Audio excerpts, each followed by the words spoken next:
Oh no, NES Works 1989 still isn't over? Yes, it's time for some of the illegal stuff on NES Works episode 174. Back to life, back to the present time. I've already covered most of Tengen's unlicensed releases for 1989, but I did leave two here for the coda, the two that weren't licensed from other developers. These games are going to be my bracer for the horrors to come in the next couple of episodes, a slug of whiskey for my brain to numb the pain.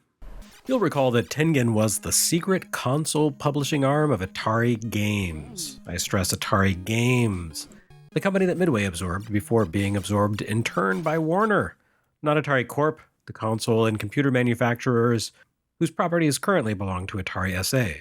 They're not the same guys. Atari Games made arcade games after the post-Crash Atari breakup and largely focused on bringing its own games, or those by its close personal friend Namco, to NES. Occasionally you saw them bring over Sega games too, but that's just one of those weird things. This meant that you effectively had two Ataris competing with one another in the console space. Atari Games published on NES and eventually Genesis with Tengen, while Atari Corp sold their own rival consoles to the NES. Corporate politics. Roadrunner gives us a little taste of the future as it happens, like a tasty cache of birdseed suspiciously left on the side of the road beneath an ominous shadow.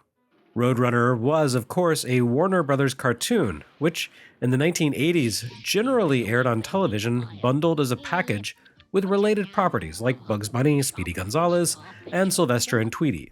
How, you may wonder, did Atari Games know that it would eventually become an extension of Warner and that this game would someday enjoy a grand homecoming? Well, they didn't. That's just silly talk. Atari Games licensed a bunch of properties through the years, including Star Wars and Indiana Jones, and it's not like Lucasfilm acquired the company. This is just one of those interesting coincidences. By the 1980s, the Roadrunner and its nemesis Wile E. Coyote had become fixtures of the American media landscape, thanks to their inclusion in those Looney Tunes cartoon blocks. Heck, the late 80s and early 90s may well have been the peak of Looney Tunes' cultural power, between the ubiquity of the characters through partnerships like Six Flags amusement parks, and the waning fortunes of Disney. Roadrunner and Wile E. Coyote debuted in 1949 as Warner's answer to MGM's Tom and Jerry, who had enjoyed a highly popular run of theatrical shorts throughout the 1940s. On the surface, these properties are largely the same. A hungry predator hatches increasingly elaborate schemes in order to trap and consume its target, who invariably escapes through a combination of wits and the predator's own folly. The Roadrunner shorts modernize the Tom and Jerry premise, and I don't just mean by getting rid of the eyebrow-raising human voice work. Setting the action in the deserts of the American Southwest rather than a suburban home freed creators Chuck Jones and Michael Maltese to build a more surreal, mid-century world for its characters. The angular desertscapes and bold colors of the Roadrunner shorts borrowed heavily from the WPA art style of the mid-20th century and prefigured Avon Earle's groundbreaking production design for Sleeping Beauty a decade later. Also, it was a lot cheaper and faster to animate than MGM's sumptuous Tom and Jerry style. The streamlined look complemented the modernized sensibilities of the shorts. Although Roadrunner cartoons involved no end of pantomime pratfalls and painful physical comedy, they had a different feel to them than similar cartoons of that style that had come before. The Roadrunner inevitably escaped danger, but generally through no particular cunning of its own. A speedy, ground-based bird, the Roadrunner rarely fought back against Wile E. Coyote, existing entirely to run and eat, and usually only acknowledging the coyote's existence when a devious trap collapsed through the predator's own failings. It's a simple cartoon, yes, but also the sort of thing you can imagine Werner Herzog pontificating about at great length. The coyote represents the hubris of man for daring to exert its will over the existing cycles of nature with its machines and cruelty. Yet in the end, the only fool is not the mindless creature whose life amounts to little more than an expression of the primal id running uncaring and free through the wildlands, but rather the so-called genius with his contrivances and gewgaws. I don't know, something like that. Atari Games' Roadrunner attempts to convert that comedic cartoon classic into something that you can play in arcades. The coin-op nature of the game probably accounts for why Roadrunner places players in the role of its namesake, rather than as the actual point of view character for the property, Wile E. Coyote. The game takes the form of a maze chase in which you, the Roadrunner, must flee from the coyote while accompanied by classical music. I feel like there's an interesting asymmetrical spy versus spy game concept waiting to be explored with these characters. One built around the coyote's elaborate Rube Goldberg contraptions. But that understandably was not what Atari went with here. Not only would a game about trapping have been a bit burdensome and slow for a mid-1980s arcade machine, it also would have been a game in which the win condition would have been a real downer, with the coyote catching and presumably devouring the Roadrunner. So instead, you spend the game running away from the coyote. The Roadrunner can only run, jump, and collect items, making it bound by far more rules than the coyote. You have to stick to the complex roads, which branch into all manner of dead ends, and you have no power-ups to speak of. Worse, you have limited stamina, which means you need to collect piles of birdseed in order to keep your seed meter along the upper edge of the screen topped up. The coyote, on the other hand, has no such restrictions. Wile E. Coyote can run off-road, survive any number of disasters, and employ all manner of Acme power-up tools in order to aid his pursuit. All you can do is evade the coyote and, if you're lucky, use his tools against him. There are tons of landmines scattered around the southwest desert, presumably by the coyote. You can leap these to avoid exploding, but you can also kite the coyote directly into them, which will cause them to detonate and stun him momentarily. Likewise, luring him into the path of a speeding Acme truck or a falling boulder will flatten him and give you some breathing room. However, other coyote tools leave you with no defense except dodging. You can hop on a rocket that sends him streaking across the screen in a straight line back and forth. Pick up a pogo stick that allows him to bound around the screen. Strap into a helicopter backpack that allows him to hover in the air and drop TNT on you. Or he can just put on special running shoes that allow him to outrace the Roadrunner. You do have one other natural defense here, and that is the third dimension.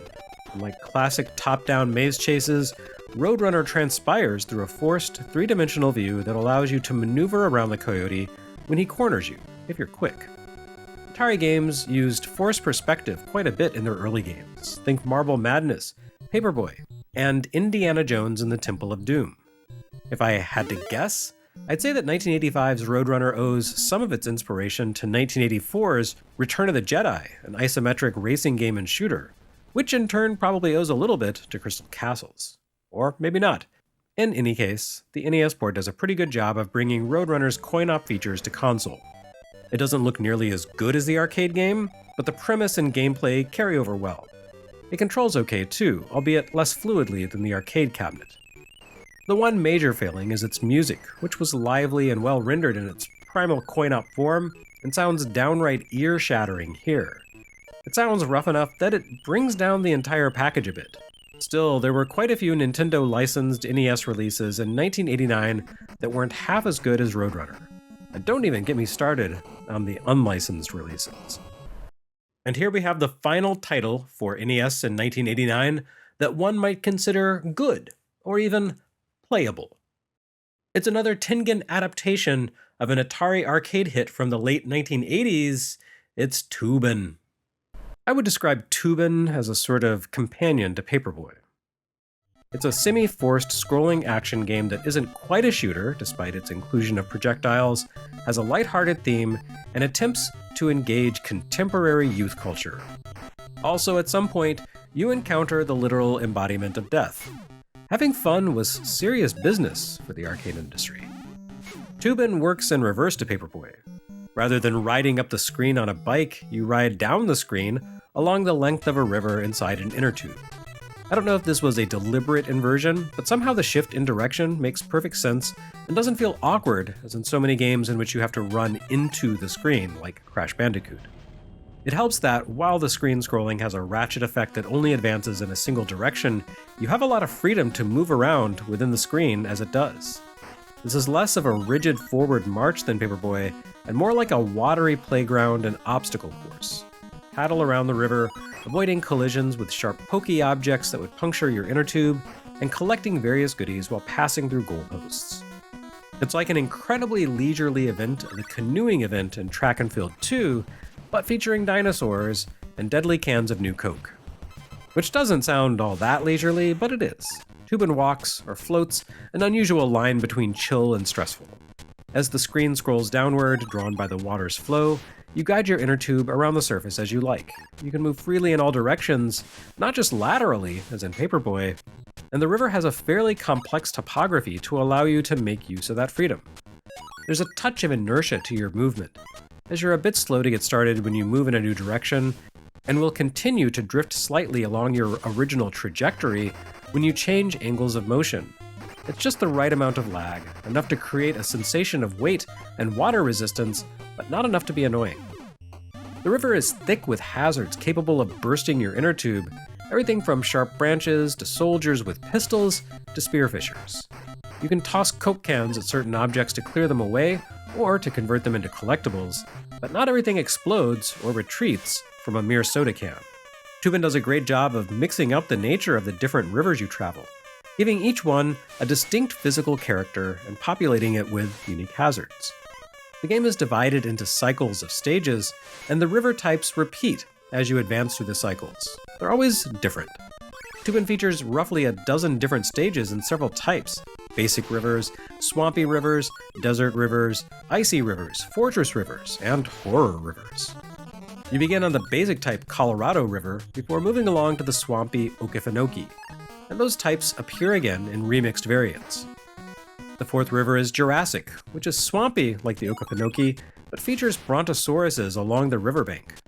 The swampy type appears later with the Amazon, but that stage doesn't simply recycle the Okefenokee, it presents you with new hazards. The game hints at fantasy when it introduces the Jurassic River, but the final set of stages go all in, including a nightmare river haunted by skulls, the fortress-style canals of Mars, and the Styx, which is just straight up a river of blood. As a nice touch, the final stage is the breezy, low-stress beach party river, a sort of victory lap after surviving the hellish or hell-adjacent Styx. It's a pretty good game, packed with personality, and the NES port is strikingly strong. It looks pretty good, manages to contain all of the arcade game's stages, plays well, and generally hits all the right notes despite running on inferior hardware. Its one compromise is its lack of two-player simultaneous action. The two-player option on the title screen allows two players to alternate turns, not to take on the river together the way you could in the arcade. But as compromises go, that was hardly unusual for arcade to NES ports, and Toobin is a strong enough adaptation that it honestly deserved to enjoy the wider distribution and support of a Nintendo licensed release. But I suppose that gleeful, rule-breaking anarchy is perfectly in keeping with the overall theme of Toobin, so maybe that funky black cart seems fitting.